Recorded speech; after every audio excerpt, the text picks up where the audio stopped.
The Signal Oil program, The Whistler.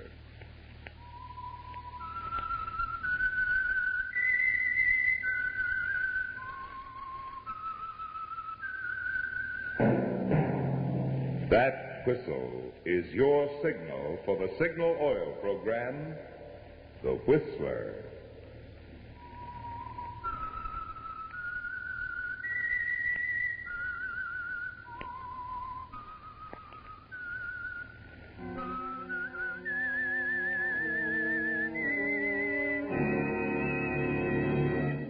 I am the Whistler, and I know many things, for I walk by night.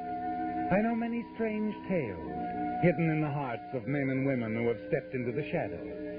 Yes, I know the nameless terrors of which they dare not speak.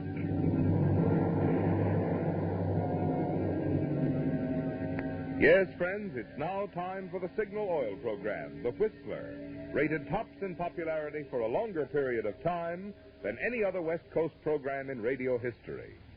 And here's an important announcement for Whistler fans in California only. Beginning next Sunday, January 2nd, due to California's going off daylight saving time, the Whistler will be heard in California only 1 hour earlier, from 8:30 until 9. Remember the change in time. In California only, the Whistler will be heard at a new time, from 8:30 till 9. In other states, the Whistler will be heard at the same time as always. And now the Whistler's strange story, Delayed Christmas Present. Christmas was really over, for it was 1 o'clock in the morning at Pete's Cantina, a tough little night spot on the outskirts of Panama City. But the melody lingered on. You could hear the chimes of the big church a block away playing Adeste Fidelis. There was practically no business. 4 hostesses, all Americans, were sitting drearily at the far end of the ballroom near the bar. One of them, Mary Winslow, billed as Candy Porter, just sat gazing drearily into space, thinking bitterly of a past from which for a while there had seemed no escape. But for 5 months now she'd been relatively safe. No one had been around asking any questions.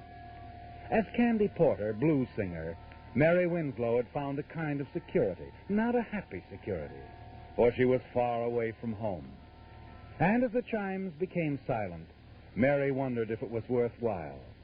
Her reverie was broken up as she looked up and saw Spanish Pete, the fat, greedy owner of the cantina, approaching her table. Candy, look, there's an American gentleman just came in. He wants to buy you some champagne. Champagne, you hear Please, that? Pete, not tonight. It's Christmas. I'd rather be alone if you don't mind. I do mind. Look. All right. Let him spend his money on champagne. Now you smart, baby. Here he comes. You turn and see the tall, heavy-set American approach. Suddenly you become tense. You recognize the type, don't you? After a year of running away, you've learned to spot his kind in a moment. You fight to remain calm as he reaches your table. Sit down, Mr. Fontaine. Sit down. Sure you don't mind, Miss Porter? Of course not. Thanks. In that case, I guess I will. I'll go get the champagne. I keep him on ice. 11 years old, too. Cigarette, Mr. Fontaine? No, thanks. You don't mind if I do? Of course not. Light? Thanks. Strange, spending Christmas so far away from home. Mm-hmm. How come? Business. Important business. Couldn't it wait? No. This business means a lot to the people I work for. Well, here's what you say, bubble water. From Marseille, 13 years old. You said 11. That was from Le Havre. This is even better. Now I put him back in the ice. You want some more? You just call Pete. I got another one on ice just like him. Well, I guess it's kind of late to wish you a Merry Christmas, Miss Porter. So I guess I'd better just say season's greeting. Anyway, here's luck. Here's hoping you find whatever you came here after. I've already found what I came after. I'm glad. I hope you will be. Why shouldn't I be? Because I came after you, Mary Winslow.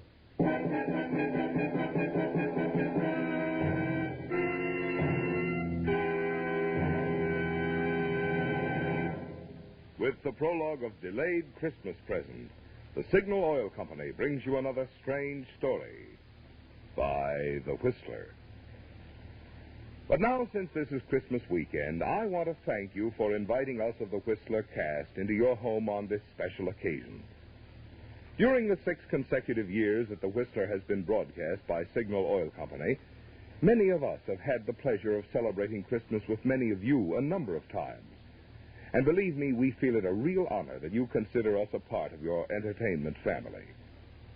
Tonight, on behalf of Signal Oil Company and the independent signal dealers who serve the states of California, Oregon, Washington, Idaho, Nevada, and Arizona, I want to say, we hope that your Christmas has been a merry one. May your new year be filled with peace, prosperity, and the good health with which to enjoy these blessings. And now back to the Whistler.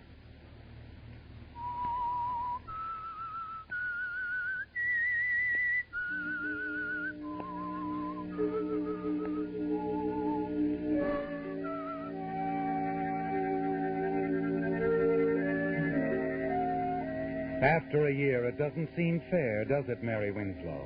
After a year of hiding, using one name and then another. After 5 bitter months of singing at Pete's Cantina as Candy Porter, blues singer, this man Fontaine has come to take you back to the States, to face the consequences of one horrible night. You're sure he's a detective. He couldn't be anything else. You can't run again. There's no place you could go. You've only one card left. And as you face the man across the table and listen to his even, level voice, you decide to play it. If you play it carefully, it might be an ace. I think you know why I'm here. We're leaving in the morning for Los Angeles, Miss Winslow. Like the billing says, my name is Candy Porter. I know what the billing says. I know what it said in Brooklyn when you were billed as Doris Trent, in Denver when you were billed as Gladys James. But when you first took a powder out of Los Angeles, you were Mary Winslow. You know, it's almost funny you should call me Mary Winslow. We used to work together, her and me, in the same floor show. We could have been billed as twin sisters. The customers used to mistake us for each other, too. Now, look, Miss Winslow, let's quit kidding. I'm not kidding. A lot of other people have made the same mistake you have. And like I said, I knew Mary Winslow intimately. I think I could help you solve your case if you let me tell you about her. Sure.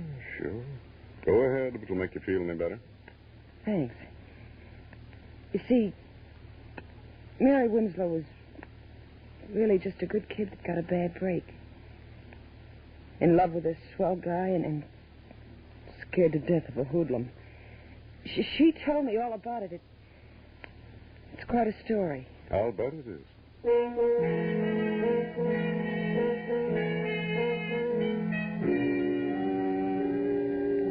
Yes, it was quite a story, wasn't it, Mary?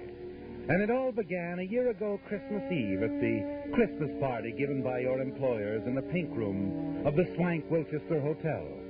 You really enjoyed yourself that night, didn't you? And you were quite the hit of the evening. You sang 3 numbers and went over big. Your fellow workers didn't know your many talents. Everyone told you what a fine singer you were. And when you left, you were feeling good. So good you decided to drop into the cocktail lounge, make a phone call, and have a nightcap before going home. Scotch and soda. Mix it. Make mine the same, Bill. Gotcha? I heard you sing tonight. You were terrific. Thanks. What's the matter? Did he stand you up? Who? The guy you were just talking to on the phone. No, I guess he didn't stand you up. Didn't he? And he's on his way here right now. Yep, that's the answer. Lucky guy. Hey, folks. Oh, let's take it out of here, Bill. Now, look here, Oh, mister. take it easy. It's practically Christmas. What's the harm of my buying you one drink? Like I said, I like your voice, Miss Winslow. Here's your change. Oh, thanks, Bill. You must be a detective. You know my name and everything. No, not everything. But it wasn't any trick to find out your name. I just asked one of the boys if I was dancing with. My name's Joe Clarke. Oh, I see you've never heard of me. Should I have? A lot of people have.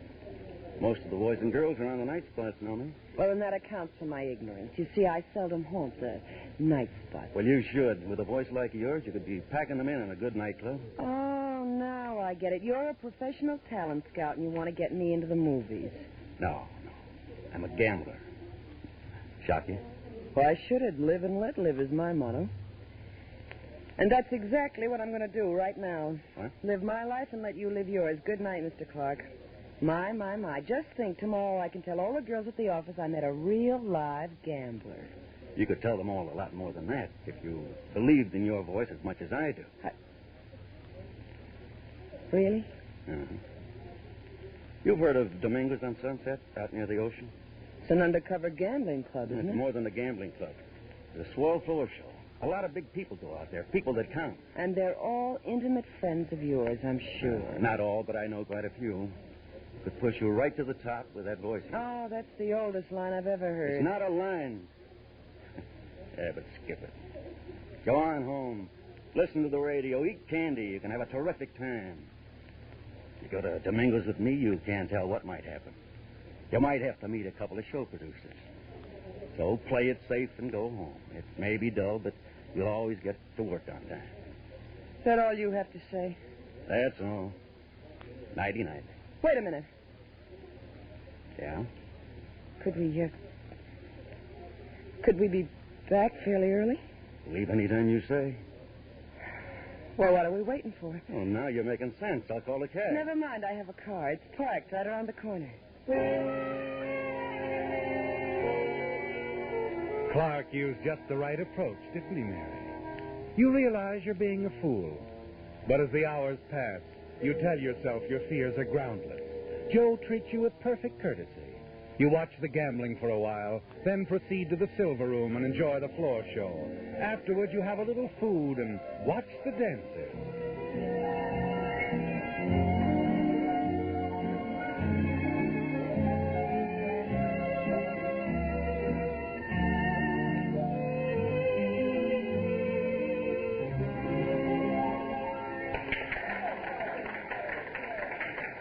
Suddenly, you've had enough. Joe, do you mind if we leave now? I said we'd leave any time you said. What hit you? The music? Yeah, I guess that's it. Another guy? Another guy. My fiancé. What happened to him? He's in the Philippines. Research. Oh. Chemist? Dr. Frank Wilson, M.D. That was his car we drove out here in. He told me to keep it warm for him. Well, too bad. We could have had a lot of fun. Well, shall we go?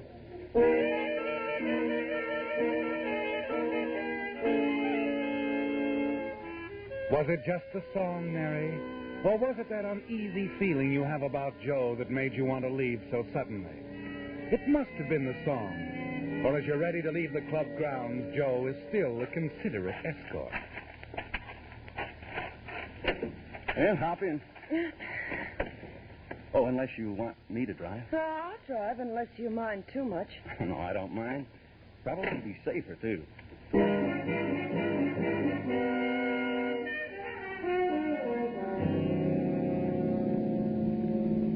For several miles, Joe says little, seems preoccupied, and you feel relieved when he breaks his rather strange silence. Oh, say, Mary, would you mind stopping for a minute to drive in? All of a sudden, I'd have an awful headache.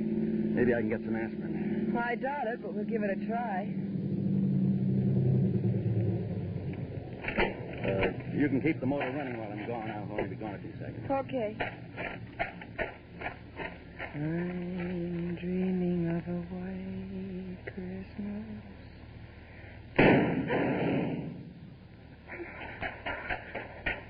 Joe! Get going. Joe, you shot him. I said get going fast. There's a gun in your ribs, baby. You just saw what happened to one guy that crossed me.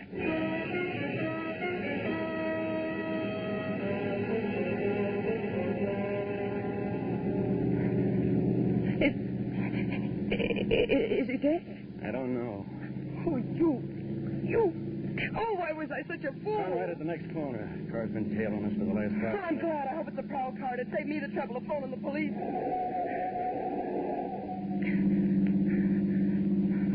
He didn't turn, baby. You shouldn't have said what you did about phoning the cops. You better pull over and park. We got a couple of things to talk over. I said pull over.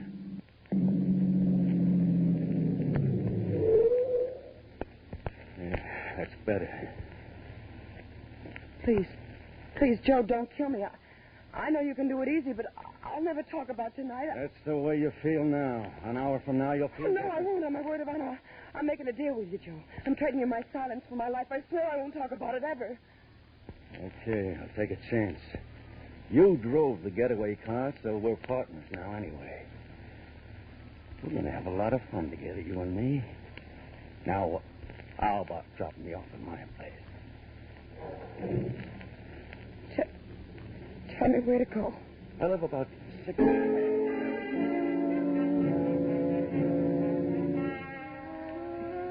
After you drop Joe and you reach your apartment, you're so weak you can hardly stand. Your senses are reeling, your brain is spinning. You practically fall into bed. You try to snatch a little sleep, but sleep is impossible. Finally, at 6 o'clock in the morning, the newspaper is shoved under your apartment door. The headlines sicken you. Drive-in operator shot and hold up, dies. The subheadings are even worse. Unidentified man and woman seen fleeing from scene of crime in dark green 47 model Chevrolet. Pedestrian believes he can identify both car and woman. There it is, Mary. Hopeless, isn't it? Even if you called the police, your story would sound phony now. It's closing in on you, isn't it, Mary? Yet frightened as you are, you're certain of two things. That you're not going to become further involved with Joe Clarke.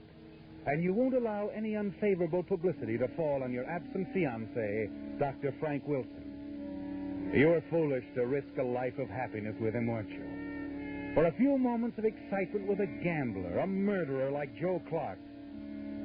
But you decide there's only one thing you can do, Mary. Leave town, disappear, and never see Clarke again. You dress hurriedly, packing only a few belongings, and then spend Christmas Day and night at the home of a girlfriend. The next morning, you're on an eastbound plane. 3 months later, you're singing in the Golden Lion, a prosperous little nightclub in Brooklyn, New York, where you become a featured performer under the name of Doris Trent. You're a great success under your new name. And then one night you have a visitor. You're sure it's Mr. Vern Shields, London musical comedy producer. Come in. Well, what do you know? Long time no see, Miss Trent. Doris Trent, it says on the program. All right, Joe. Now that you've found me, what's on your mind? You double-crossed me, baby. You're crazy. That's why I left town, so I wouldn't have to talk to anybody. But you could still write, couldn't you? I don't get you. That anonymous note to the police, written just after you left, telling all about that driving job. Gave the exact time, my name, where I lived, what I had on, everything. But not a word about the girl with me. Funny, huh? You're the only one that knew all of that, baby. Oh, no, Joe, you're wrong. Believe me, I didn't write any note. Couldn't have been anyone else. 2 days after you left, they picked me up for questioning. Anybody could have written a note like that. Well, one of your enemies might have wanted you out of circulation and tried to frame you. Yeah, maybe, but I doubt it. Joe, I didn't write it. I've kept my bargain with you 100%. There's one way you can convince me. How? Marry me tonight. Marry you? Yeah. That way I'll be sure of you. Wives don't testify against their husbands. Besides, I'll know what you're doing all the time. Oh, Joe, I got to go to my show. Let's talk this over in the morning. Tonight or else. You can run up to Connecticut. But go ahead, do your show. If you've got any ideas about calling in the cops, don't forget you drove the getaway car. And in case anything serious should happen to me, there's a written confession in my pocket telling exactly how you helped me pull the job. How we used your boyfriend's car, How you kept the motor running waiting for me. Your doctor would love reading about that, wouldn't he? No. No, he wouldn't. Then don't get funny. Go ahead and on to your show. I'll wait for you here.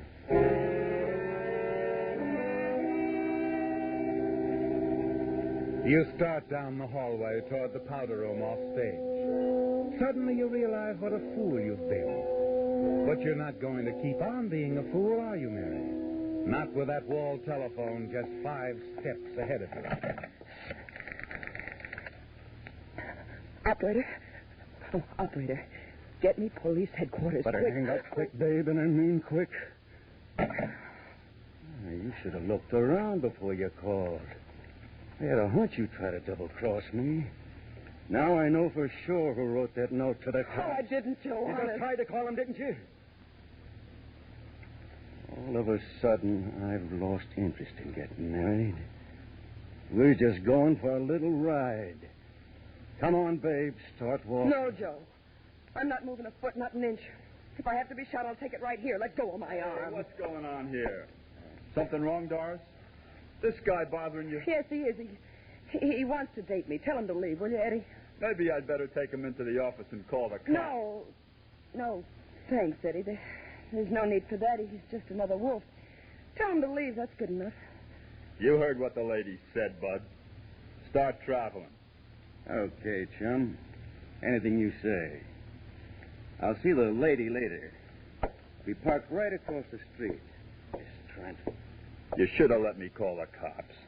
I would have if he hadn't had you covered with his gun. Oh? Thanks, kid. Eddie, I gotta get out of town fast. After what you just did for me, that's a cinch. Grab some clothes while I phone my wife I'm bringing you home. We'll go out the rear entrance. My car's on the lot next door. Tomorrow I'll call a friend of mine in Denver. He'll put you to work right away. You better change your name, though. That'll be easy. I'm getting used to it.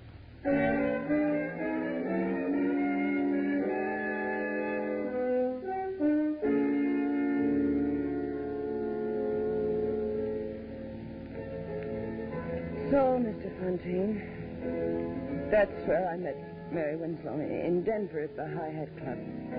Billed as Gladys James. She roomed with me about 2 months, and then she left just like that one night when a waiter told her some guy wanted to interview her for a magazine. That's the last I ever saw of her.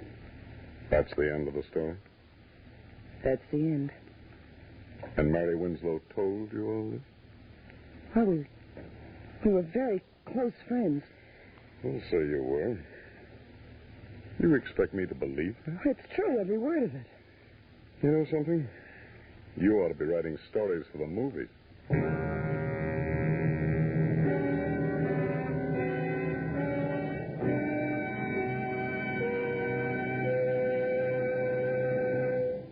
The Whistler will return in just a moment with a strange ending to tonight's story. Now that Christmas shopping is out of the way for another year, most of us are figuring ways to get our badly stretched budgets back into shape, which makes now a mighty appropriate time to talk about Signal, the famous Go Farther gasoline. Mileage, of course, is only one of the reasons that folks who insist on getting the most from each gasoline dollar choose Signal. In addition, they like the superior performance that goes hand in hand with mileage. You see, the only way today's Signal gasoline can give you such good mileage is by helping your motor run more efficiently. And when your motor runs more efficiently, you also enjoy quicker starting, faster pickup, smoother power, the things that make driving more pleasure. So, among your resolutions for the new year, how about resolving to put Signal gasoline to the test in your car?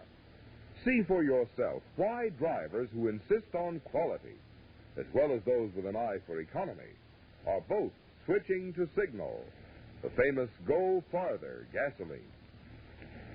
And now back to the Whistler. Well, Mary, it looks as though you've lost, doesn't it? That your one card wasn't enough. The man across the table, the man you're sure is a detective, who has come to take you back to Los Angeles, to stand trial for a hold-up and murder you had nothing to do with, doesn't believe you, does he? And the jury in Los Angeles won't believe you either. Yes, Mary, it looks as though you've lost, but you're going to play the game to the end anyway. And as the piano player across the floor plays the tune he's played 1,000 times in the last 2 weeks, you quietly watch Fontaine and await his next word. How long did you say you've been here? I didn't say. I got here about 5 months ago. Like it here? No. That's what I figured. Look, Miss... Cigarette? Yeah, thanks. Light? Mm-hmm.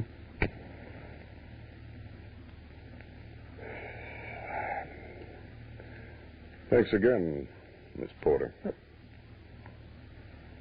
Did you say Miss Porter?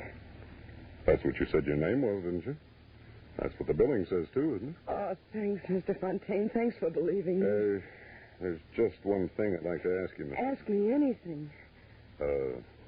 Knowing Miss Winslow as well as you do you think she might come back to Los Angeles sometime and sort of clear things up? I think she might. Someday.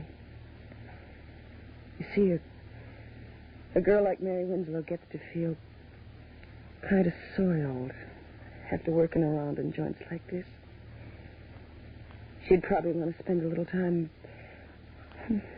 maybe out in the desert, in the sunshine. Sort of freshening up before anybody she cared about. Yeah. I guess she would. Well, this was a pretty long trip for nothing, you might say. Just one more bum steer. But I'm glad it came. I always figured that confession we found on Joe Clarke was a phony. Clarke? Is Joe Clarke in jail? He's dead. The Brooklyn police got him one night about 5 months ago. Anyhow, they got the tip. A woman called the police one night from a little nightclub, the Golden Lion Club. She hung up before they answered the phone, but the Brooklyn boys decided to investigate anyway. One of them spotted Clarke parking the car across the street, and he got trigger-happy, and that was that. Joe Clarke. Finished. Well, Miss Porter, if you ever run into Mary Winslow... I'll tell her all about the Christmas present I got from a swell cop named Fontaine. I'm not a cop, Miss Porter. You're not? Then who are you? I'm a private investigator, working for a guy named Wilson. Dr. Frank Wilson. Frank Wilson? That's right. He's in love with Mary Winslow. Doesn't care where she's been. Just wants her to come back and marry him. Well, so long, Miss Porter, and Happy New Year.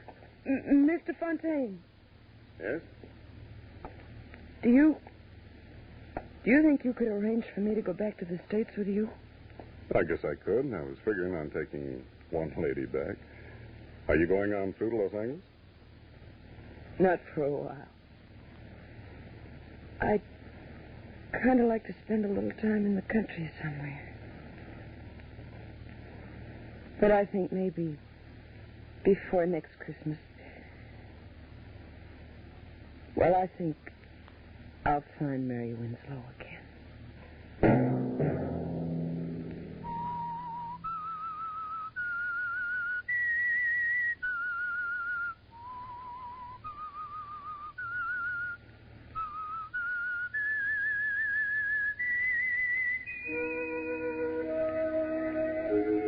Let that whistle be your signal for the Signal Oil program, The Whistler.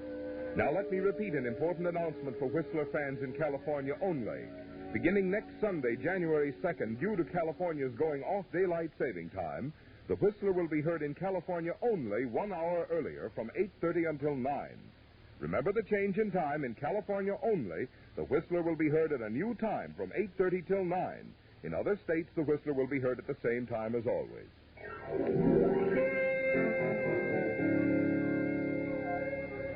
Featured in tonight's story were Joan Banks and Jack Petruzzi.